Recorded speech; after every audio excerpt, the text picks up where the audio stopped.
In a report released today, the American Civil Liberties Union is asking for civil forfeiture reforms in the state to protect innocent people from having their money or property taken. Legal director of the ACLU, Amy Miller, says the law seems odd to those that aren't familiar with it. It's a very strange legal idea where we find property guilty of a crime. In a civil forfeiture case, everything's topsy-turvy.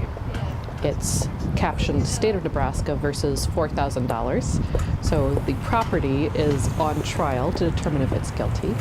Miller says that winning a civil forfeiture case is difficult, especially when it comes to cash. The idea is, well, I could prove I'm not a drug dealer. I could prove I'm an innocent person. Really? How are you going to do that? You're going to call witnesses who are going to say, I never saw him engaged in a drug activity, especially for the money that's in your wallet right now. If I said to you, prove that's yours, I think you stole that on the way over here, give me that. How are you going to prove that that money is yours? Add to that fact that upwards of 90% of cash contains drug residue, according to the report, and it becomes even harder. This report says Nebraska is the 5th largest recipient of these funds. The ACLU suggests putting the money in a general fund, but of course, these reforms go nowhere without legislation. Right now, the money flows to the law enforcement agency that seized it, and there is just no two ways about it.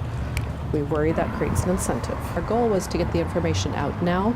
Legislative session will start in January, and if a state senator finds any of these reforms interesting, we hope this gives them a couple of months to think about what they'd like to choose from the buffet of offerings we've suggested. Tyler Richard of the ACLU sees bipartisan support for this issue. This is definitely an issue where we see Republicans, Democrats, people from many sides of the political spectrum coming together to do what's fair and just for our citizens.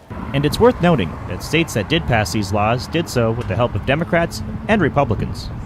Reporting for Star City News, I'm Evan Hummel.